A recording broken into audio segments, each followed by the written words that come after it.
আফগানিস্তানের বিরুদ্ধে একমাত্র টেস্টের প্রথম দিনেই যেন ব্যাট হাতে ঝড় তুলল ভারত। মূল্যানপুরের মাঠে টসে জিতে প্রথমে ব্যাট করার সিদ্ধান্ত নেন ভারত অধিনায়ক শুভমন গিল।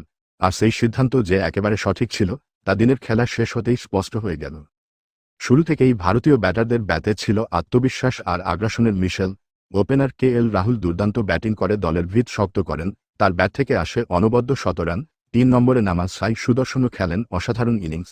১৭ রানের খুব কাছাকাছি পৌঁছে ৮১ রানে আউট হলেও তার ইনিংস ভারতকে বড় স্কোরের পথে এগিয়ে দেয়। তবে দিনের আসল নায়ক ছিলেন অধিনায়ক শুভমন গিল। দায়িত্বশীল ব্যাটিংয়ের সঙ্গে আক্রমণাত্মক শটের সমন্বয়ে তিনি আফগান বোলারদের উপর ক্রমাগত চাপ সৃষ্টি করেন। একের পর এক চমৎকার স্ট্রোক খেলে তিনি নিজের ১০০ রান পূর্ণ করেন এবং দিনের শেষে ১২৩ রানে অপরাজিত থেকে মাঠ ছাড়েন। প্রথম দিনের খেলা শেষ হয়েছে ভারতের সম্পূর্ণ আধিপত্যে। ৩ উইকেট হারিয়ে স্কোরবোর্ডে ৩৬৮ রান। আফগানিস্তানের বোলাররা মাঝে মধ্যে উইকেট পেলেও ভারতীয় ব্যাটারদের রানের গতি থামাতে পারেননি। এখন সবার নজর দ্বিতীয় দিনের দিকে। শুভমন গিল ও ভারতীয় ব্যাটিং লাইন আপ কি ৫০০ রানের গণ্ডি পেরোতে পারবে, সেই উত্তর মিলবে আগামীকাল। তবে প্রথম দিনের শেষে একটাই কথা বলা যায়, মূল্যানপুরে রানের উৎসব শুরু করেছে টিম ইন্ডিয়া, আর তার নেতৃত্বে রয়েছেন অধিনায়ক শুভমন গিল।